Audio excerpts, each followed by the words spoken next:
नमस्कार साथियों, मैं रामराज प्रजापत स्वागत करता हूं आपका अपने YouTube चैनल राम की पाठशाला में। और राम की पाठशाला में मैं आपके लिए लेके आया हूं आज राजस्थान का दूसरा जिला। और वह जो दूसरा जिला है उसका नाम है दोस्तों अलवर जिला। कौन सा जिला? अलवर जिला लेके आया हूं। कल की क्लास में मैंने आपको अजमेर जिले के सारे वो चाहे ऐतिहासिक स्थल, भौगोलिक स्थल, कला संस्कृति के स्थल, उन सब के बारे में हमने बात की थी। तो गाइस आपका उस क्लास को देखने के लिए बहुत बहुत धन्यवाद। आपका बहुत अच्छा प्यार मिला है और इसी तरीके से प्यार आगे भी मिलता रहेगा और मैं आपको अच्छी से अच्छी वीडियो अपलोड करवाता रहूंगा। ठीक है, तो गाइज आज हम बात करने वाले हैं यहाँ पे राजस्थान के पर्यटक स्थल में दूसरा जो जिला है उस दूसरे जिले के बारे में बात करने वाले हैं गाइज। यहाँ पे अलवर जिले के बारे में, जिसको राजस्थान का सिंह द्वार के नाम से जाना जाता है। क्या कहा जाता है दोस्तों? तो इसको राजस्थान का सिंह द्वार कहा जाता है। तो इस अलवर जिले के बारे में हम तमाम जानकारी इकट्ठी करने वाले हैं। तो गाइज अभी तक आपने अपना रजिस्टर नहीं उठाया है तो आप अपना रजिस्टर उठाइए और आज का जो हमारा दूसरा जिला है इस जिले की हेडिंग लगा दीजिए और सभी पॉइंटों को आप नोट करते हुए चलिए।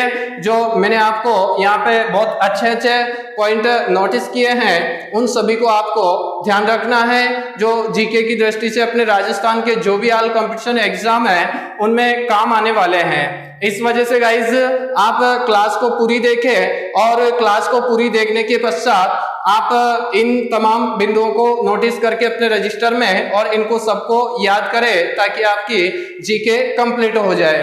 तो गाइस चलते हैं अपन अलवर जिले की तरफ। अलवर जिला जो है इसको राजस्थान का सिंह द्वार कहा जाता है। क्या कहा जाता है दोस्तों? इसको राजस्थान का सिंह द्वार कहा जाता है। यहाँ पे आपको ध्यान रखना है गाइज, ये जो अलवर जिला है इसका क्षेत्रफल आपको याद रखना है। इसका क्षेत्रफल है दोस्तों 8,380 वर्ग किलोमीटर। कितना क्षेत्रफल हो जाएगा दोस्तों इसका? 8,380 किलोमीटर इसका क्षेत्रफल हो जाएगा। दूसरी बात गाइज आपको यहाँ पे ध्यान रखनी है, ये जो जिला है इस जिले की कुल जनसंख्या है वह 36.74 लाख जनसंख्या है। कितनी है? 36.74 लाख जनसंख्या है यहाँ पे।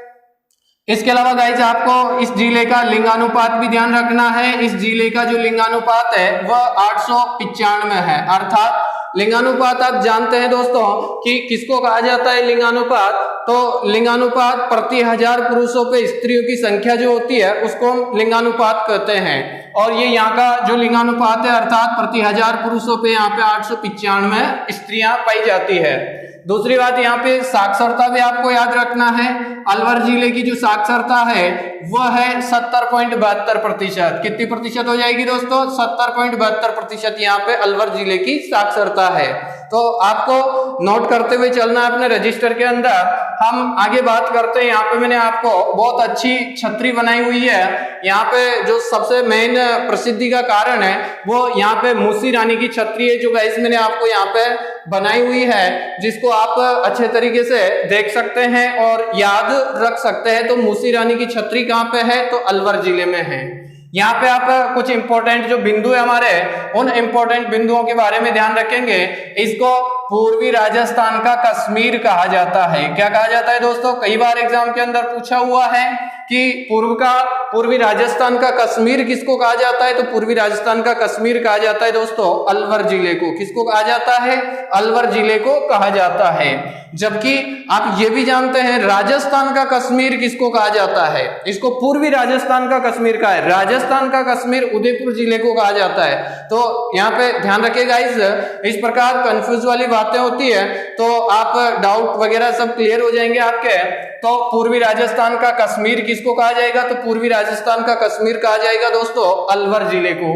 इसके अलावा ये जो जिला है इसको राजस्थान का स्कॉटलैंड कहा जाता है। क्या कहा जाता है गाइस यहाँ पे? तो राजस्थान का स्कॉटलैंड कहा जाता है। किसको कहा जाता है? तो अलवर जिले को कहा जाता है। इसके अलावा दो कला संस्कृति के बिंदु लिखे हैं मैंने यहाँ पे। तो अली बख्शी ख्याल जो है ये प्रसिद्ध है, एग्जाम के अंदर पूछा जाता है कि ये अली बख्शी ख्याल कहाँ का प्रसिद्ध रहा है? तो अली बख्शी ख्याल जो है ये अलवर जिले का प्रसिद्ध रहा है। इसके अलावा गाइज आपको ध्यान रखना है, यहाँ पे जो सबसे प्रसिद्ध नृत्य किया जाता है उस नृत्य का ध्यान रखना है आपको। यहाँ पर बम नृत्य किया जाता है।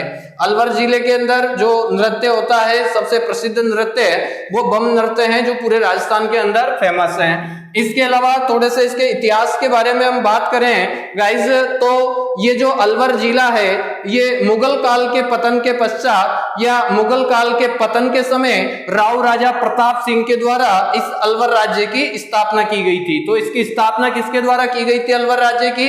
तो राव राजा प्रताप सिंह के द्वारा इसकी स्थापना की गई थी। और कब की गई थी? तो मुगल काल के पतन के पश्चात, जब मुगल काल का पतन होने लगा था तो उस समय यहाँ पे राव राजा प्रताप सिंह के द्वारा अलवर राज्य की स्थापना की गई थी। दोस्तों ध्यान रखना है आपको, जब राजस्थान का एकीकरण का काम स्टार्ट हुआ, राजस्थान को एक करने का काम स्टार्टिंग हुआ, तो राजस्थान एकीकरण का जो प्रथम चरण है उस प्रथम चरण को मत्स्य संघ के नाम से जाना जाता है। और मत्स्य संघ के नाम से 4 रियासतों को इकट्ठा किया गया, अर्थात 4 रियासतों को मिला के और एक अंग बनाया गया। तो उस अंग का नाम है दोस्तों मत्स्य संघ। और इसी मत्स्य संघ में इस अलवर राज्य को सबसे पहली बार एकीकरण में शामिल किया गया था। तो आपको गाइस याद रखना है 18 मार्च 1948 को मत्स्य संघ का ये अंग बन गया। कौन सा जिला? जो अलवर जिला है। ठीक है गाइस, इसके अलावा थोड़ी सी आपको ये भी बात ध्यान रखनी है, अलवर में मेव जाति पाई जाती है। तो मेव जाति सर्वाधिक कहां पाई जाती है? मेव जाति के लोग आपसे पूछे जाते हैं एग्जाम के अंदर कि मेव जाति के लोग सर्वाधिक कहां पे रहते हैं, तो अलवर राज्य हो जाएगा। कौन सा राज्य? अलवर राज्य हो जाएगा। इसके अलावा गाइस आपको ध्यान रखना है, इस जिले की जो आकृति है वो आप अपने स्टडी रूम का जो मैप है राजस्थान का उसमें अलवर जिले को देखेंगे तो पाएंगे ये जो अलवर जिला है इसकी जो आकृति है वो चतुर्भुज के जैसी है।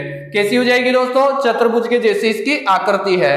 इसके अलावा इसकी सीमा के अगर बारे में बात करें तो जो अलवर जिला है ये अलवर जिला जयपुर, दौसा और भरतपुर, इन 3 जिलों के साथ में सीमा साझा करता है, 3 जिलों के साथ में जुड़ा हुआ है। एक तरफ से इसके पूर्वी भाग के अंदर हम बात करें तो जयपुर जिला है, ये दक्षिण की साइड से हम बात करें तो दक्षिण में इसके दौसा जिला होता है, और इसके थोड़ा पूर्वी साइड में हम बात करें तो भरतपुर जिला दिखाई देगा आपको। तो 3 तो जिलों से इसकी सीमा स्पर्श होती है। और इसके अलावा हमारे राजस्थान का एक पड़ोसी राज्य है हरियाणा, उस हरियाणा से भी इसकी सीमा मिलती है। तो गाइस आपको ध्यान रखना है जिले की सीमा जयपुर, दौसा, भरतपुर जिले से, और इसके अलावा हमारे राजस्थान के पड़ोसी राज्य हरियाणा से इसकी सीमा मिलती है। तो गाइस ये ध्यान रखना है आपको। नेक्स्ट हम बात करें तो यहाँ पे कुछ दुर्ग के बारे में मैं बात कर रहा हूं। अलवर का दुर्ग जिसको बाला दुर्ग के नाम से जाना जाता है। किस दुर्ग के नाम से? बाला दुर्ग के नाम से जाना जाता है। तो गाइस आपसे पूछा जाता है कि बाला दुर्ग कहाँ पे है? तो बाला दुर्ग जो है वो हमारे अलवर जिले के अंदर है। निमराना का किला है यहाँ पे। इसके अलावा भानगढ़ दुर्ग यहाँ पे हो जाएगा अलवर जिले में। इसी भानगढ़ दुर्ग को दोस्तों भूतिया किला के नाम से भी जाना जाता है। कौन से किले के नाम से? तो इसको भूतिया किले के नाम से भी जाना जाता है, जिसका निर्माण जयपुर के राजा मान सिंह के भाई माधो सिंह के द्वारा करवाया गया था। तो गाइस आपको ध्यान रखना है भानगढ़ जो दुर्ग है इसको भूतिया किला के नाम से भी जाना जाता है। और ये जो भूतिया किला है, ये भूतिया किला किसके द्वारा बनवाया गया था? तो इसका निर्माण जयपुर के राजा मान सिंह के भाई माधो सिंह के द्वारा इसका निर्माण करवाया गया था। तो गाइस आपको इतनी नॉलेज ध्यान रखनी है और अपने रजिस्टर में लिखते हुए चलना है। गाइज नेक्स्ट बात हम करें तो यहाँ पे मूसी रानी की और राजा बख्तावर सिंह की, दोनों की ये जो पति पत्नी थे, यहाँ के राजा थे राजा बख्तावर सिंह और इनकी पत्नी थी मूसी रानी। इसी मूसी रानी और राजा बख्तावर सिंह की जो छतरी बनाई गई है, ये छतरी बनी हुई है यहाँ पे जो विशाल एक चबूतरे पे बनी हुई है, जो 80 खंभों की छतरी इसको कहा जाता है। 80 पिल्लरों पे ये टिकी हुई छतरी है। तो आपको गाइस ध्यान रखना है मूसी रानी की छतरी कहाँ पे है? तो अलवर में है। और ये कितने खंभों की छतरी है? तो गाइस ये 80 खंभों की छतरी है और ये बनी हुई है बालादुर्ग के नीचे। जो अपन ने अभी देखा था बालादुर्ग, इस बालादुर्ग के नीचे एवं महल के पिछवाड़े सागर के दक्षिणी किनारे पे महाराजा विनय सिंह के काल में इस छतरी का निर्माण करवाया गया था। तो गाइस आपको ध्यान रखनी है मूसी रानी और राजा बख्तावर सिंह की जो छतरी है ये 80 खंभों की छतरी है। आपको गाइस ध्यान है 84 खंभों की छतरी जब हम बूंदी जिले के बारे में बात करेंगे तो वहां पे पढ़ने वाले हैं। तो यहाँ पे मूसी रानी और राजा बख्तावर सिंह की छतरी हो जाएगी। ये 80 खंभों की छतरी है, ये बालादुर्ग के नीचे है और इसी महल के पिछवाड़े दक्षिण में सागर के दक्षिणी किनारे पे महाराजा विनय सिंह जो अलवर के महाराजा हुए थे उनके काल में इस मूसी रानी की छतरी को बनवाया गया था। इसके अलावा गाइस आपको यहाँ पे ध्यान रखना है सिटी पैलेस देखने को मिलेगा यहाँ पे जो पर्यटक स्थल के रूप में है, बहुत अच्छा स्थल है सिटी पैलेस। फतेहगंज गुंबद यहाँ पे आपको देखने को मिलेगा, ये भी अच्छा रमणीक स्थल है। इसके अलावा जयसमंद झील यहाँ पे देखने को मिलेगी। अब गाइस कई सारे आप चक्कर में पड़ रहे होंगे कि जयसमंद झील तो सर वहां पे उदयपुर जिले के अंदर है। तो गाइस जो उदयपुर जिले के अंदर झील है वो भी जयसमंद झील है और यहाँ पर भी जयसमंद झील के नाम से अलवर जिले के अंदर भी है।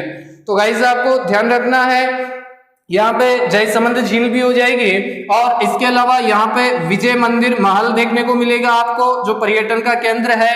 इसके अलावा गाइस आपको ईटा राणा की कोठी देखने को मिलेगी। किसकी कोठी देखने को मिलेगी? तो ईटा राणा की कोठी। तो ईटा राणा की कोठी कहाँ पे हो जाएगी? अलवर जिले में। तो गाइस आपको इसके अलावा जो ध्यान रखना है सरिस्का अभ्यारण्य यहाँ पे है। सरिस्का अभ्यारण्य जो पूरे भारत के अंदर बहुत फेमस रहा है बाघों के विलुप्त होने को लेके, और यहाँ पर राजस्थान की दूसरी बाघ परियोजना भी चलाई गई है। दूसरा टाइगर प्रोजेक्ट यहाँ पे चलाया गया है गाइस। तो ध्यान रखना है आपको सरिस्का अभ्यारण्य कहाँ पे है? तो सरिस्का अभ्यारण्य अलवर के अंदर है और यहाँ पे 1978 और 79 के अंदर यहाँ पे क्या चलाई गई थी? तो बाघ परियोजना यहाँ पे चलाई गई थी। 1978-79 में यहाँ पे बाघ परियोजना चलाई गई थी। और यहाँ पे क्या हो जाता है गाइस, जो बाघ रखे जाते हैं वो बाघ क्या हो जाते हैं? वे लुप्त हो जाते हैं, इसलिए ये काफी चर्चा का विषय बनी है। इसके अलावा यहाँ पे आपको इसी सरिस्का अभ्यारण्य में सरिस्का पैलेस देखने को मिलेगा गाइस। इसके अलावा होटल टाइगर डेन जो है ये आरटीडीसी के द्वारा, राजस्थान पर्यटन विकास निगम के द्वारा यहाँ पे बनाई हुई होटल है जो पर्यटकों के लिए होती है। तो होटल टाइगर डेन कहाँ पे हो जाएगी? तो सरिस्का अभ्यारण्य अलवर के अंदर हो जाएगी। इसके अलावा गाइस यहाँ पे सिलीसेड झील जो है वो आपको देखने को मिलेगी।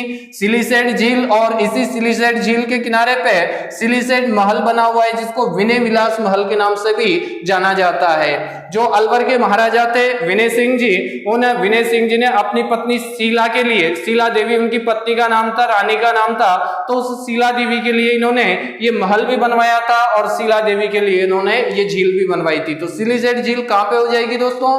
तो सिलीसेड झील अलवर में हो जाएगी। और इसी झील पे अर्थात आपसे पूछ लिया जाए कि सिलीसेड महल या जिसको विनय विलास महल के नाम से जाना जाता है कहाँ पे हो जाएगा? तो ये गाइस अपने अलवर जिले के अंदर हो जाएगा। इसके अलावा गाइस आपको ध्यान रखना है यहाँ पे एक दुर्लभ प्रजाति का एक वृक्ष पाया जाता है जिसको ताल वृक्ष के नाम से जाना जाता है। किस वृक्ष के नाम से? ताल वृक्ष के नाम से। ये बहुत हमारे प्राचीन ऋषि मांडव्य की तपोभूमि रही है। ये जो ताल वृक्ष क्षेत्र है, ये ताल वृक्ष क्षेत्र एक धार्मिक आस्था का केंद्र है जो हमारे पुराने ऋषि मांडव्य की तपोस्थली, तपोभूमि जिसको हम कहते हैं वो रही है। तो दुर्लभ प्रकार का ताल वृक्ष कहाँ देखने को मिलता है? तो अलवर में देखने को मिलता है। इसके अलावा गाइस आपको ध्यान रखना है भर्तरी बाबा का मंदिर है यहाँ पे। भर्तरी बाबा का मंदिर जो उज्जैन के शासक रहे हैं, उज्जैन के शासक रहे हैं भर्तरी बाबा, और इन भर्तरी बाबा का मंदिर जो है वो हमारे अलवर जिले के अंदर है। और इनको कनफड़े नाथों का तीर्थ स्थल कहा जाता है। इनको क्या कहा जाता है भर्तरी बाबा को? तो इनको कनफड़े नाथों का तीर्थ स्थल के नाम से जाना जाता है। तो गाइस आप ध्यान रखेंगे भर्तरी बाबा का मंदिर कहाँ पे है? तो भर्तृहरि बाबा का मंदिर जो है वो अपने अलवर जिले में है। और भर्तरी बाबा कौन थे? तो ये उज्जैन के शासक थे। और इन भर्तरी बाबा को क्या माना जाता है, इनके स्थल को, इस मंदिर को? तो ये कनफड़े नाथों का तीर्थ स्थल इसको माना जाता है। इसके अलावा गाइस आपको ध्यान रखना है पांडुपोल यहाँ पे देखने को मिलेगा। पांडुपोल जो आप जानते हैं हमारे महाभारत काल के अंदर यहाँ अलवर में जो पांडव थे अज्ञातवास में निवास कर रहे थे और अज्ञातवास में निवास करने के दौरान कौरवों की सेना ने उनको घेर लिया था। तो गाइज यहाँ पे ध्यान रखना है, जो कौरवों की सेना ने पांडवों को घेर लिया था तो पांडवों में एक शक्तिशाली भाई था जिसका नाम था महाबली भीम। उस भीम के द्वारा यहाँ पे पहाड़ पे गदा मार के और रास्ता बना दिया गया था। तो इसलिए गाइज इसको ध्यान रखना है, इसको पांडुपोल के नाम से जाना जाता है। क्या कहा जाता है दोस्तों इसको? तो पांडुपोल के नाम से इसको जाना जाता है। गाइज इस पांडुपोल के अलावा यहाँ पे अच्छा एक मंदिर है, नीलकंठ महादेव का मंदिर। यहाँ पे बहुत अच्छा दर्शनीय स्थल है। कभी आप अलवर में घूमने के लिए जाएंगे तो नीलकंठ महादेव का मंदिर भी आपको देखने को मिल जाएगा। तो ये यहाँ का प्रमुख दर्शनीय स्थल है। इसके अलावा यहाँ पे आपको काकनवाड़ी का किला देखने को मिलेगा। कौन सा किला देखने को मिलेगा? काकनवाड़ी का किला यहाँ पे देखने को मिलेगा, जो औरंगजेब ने अपने भाई दारा सिकों को इस किले के अंदर, आपको मालूम होगा, कैद करके रख लिया था। तो किसने? औरंगजेब ने अपने भाई दारा सिकों को इस काकनवाड़ी के किले के अंदर कैद कर लिया था। तो इस प्रकार से आपको ध्यान रखना है काकनवाड़ी का किला। इसके अलावा नारायणी माता का मंदिर ध्यान रखना है। तो नारायणी माता का मंदिर कहाँ पे हो जाएगा? तो अलवर में हो जाएगा, और अलवर में राजगढ़ में है ये, और इसको नाइयों की कुल देवी माना जाता है। नारायणी माता को किनकी कुल देवी माना जाता है गाइस? तो इनको नाइयों की कुल देवी के रूप में माना जाता है नारायणी माता को। तो नारायणी माता का मंदिर कहाँ पे है? तो अलवर में है। इसके अलावा नलदेश्वर आपको यहाँ पे याद रखना है। इस नलदेश्वर बहुत अच्छा स्थल है, तीर्थ स्थल, जहां पर महादेव जी का मंदिर है। ये अलवर एवं थानागाजी के बीच में स्थित है। बहुत अच्छा स्थल है नलदेश्वर, जो महादेव जी का मंदिर यहाँ पे है। इसके अलावा गाइस हम बात करें यहाँ पे संग्रहालय की, तो जो अलवर का संग्रहालय है ये भारत के अच्छे संग्रहालयों में इसकी गिनती की जाती है। भारत के अच्छे संग्रहालयों में इसकी गिनती होती है। यहाँ पे क्या देखने को मिलेगा इस संग्रहालय में आपको? तो यहाँ पे दुर्लभ ऐतिहासिक हथियार देखने को मिल जाएंगे, मुगल शासकों की तलवारें यहाँ पे देखने को मिल जाएगी दोस्तों, पांडुलिपियां यहाँ पे देखने को मिल जाएगी, यहाँ पर कलात्मक वस्तुएं देखने को मिलेगी। इसके अलावा प्राचीन मूर्तियों के और इसके अलावा शिलालेख वगैरह यहाँ पे इस संग्रहालय में आपको देखने को मिल जाएंगे। तो ये तमाम बातें, ऐतिहासिक हथियार यहाँ पे देखने को मिलेंगे, मुगल शासकों की तलवारें इस संग्रहालय में देखने को मिलेगी, पांडुलिपियां देखने को मिलेगी, कलात्मक वस्तुओं और प्राचीन मूर्तियों का ये एक संग्रह है जिसको संग्रहालय के नाम से जाना जाता है। क्या है?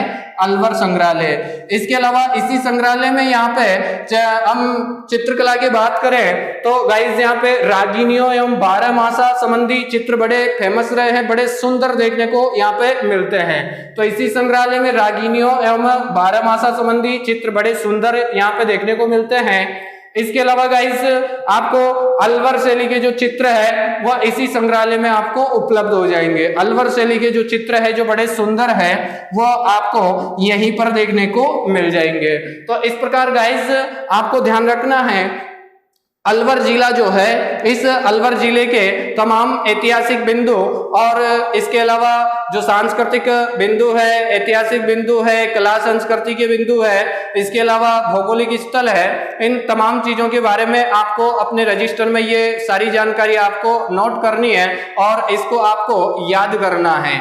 तो गाइज ये वीडियो आपको कितना अच्छा लगा हमें बताते रहिए, आप कमेंट के माध्यम से आप लाइक करते रहिए। अगर आपको वीडियो अच्छा लगे और जानकारी अच्छी लगे और अगर हम आपके लिए अच्छा प्रयास कर रहे हो तो आप गाइज चैनल को सब्सक्राइब करें और बेल आइकन का बटन जरूर दबाएं। दोस्तों अभी एक ही क्लास अपनी हुई है, मैंने जैसे आपसे कहा था रोजाना आपको 9 बजे क्लास देखने को मिलेगी। कुछ जो दोस्त है या कुछ जो हमारे विद्यार्थीगण हैं वह फोन पे या मैसेज पे मुझे कल की वो फर्स्ट क्लास देखने के पश्चात कुछ कमेंट करके बता रहे थे कि सर क्लास फ्री में मिलेगी। बिल्कुल साहब, ये क्लास आपको बिल्कुल फ्री में मिलेगी। ऑनलाइन की दुनिया में आपको ये क्लास बिल्कुल फ्री में मिलेगी। और इसके अलावा मैं आपको बता दूं दोस्तों, मैं इतनी शॉर्ट बातें भी नहीं करता हूं कि यहाँ पे मैंने शॉर्ट रूप से पूरा वो जिले का जो सारे ऐतिहासिक सांस्कृतिक जो भी स्थल है वो सारे यहाँ पे काउंट डाउन किए हैं। तो मैं इस प्रकार से शॉर्ट रूप में नहीं बात करता हूं, लेकिन मजबूरी है दोस्तों कि क्योंकि अपने पास अभी जितनी सी सुविधा है उसी सुविधा के अनुसार अपन को उतना सा काम करना है। बाकी जैसे आपका स्नेह और प्यार अपन को मिलता रहेगा और चैनल सब्सक्राइब होता रहेगा, सुविधाएं बढ़ती जाएगी, तो मैं आपके लिए थोड़े बड़े भी वीडियो बनाने की कोशिश करूंगा।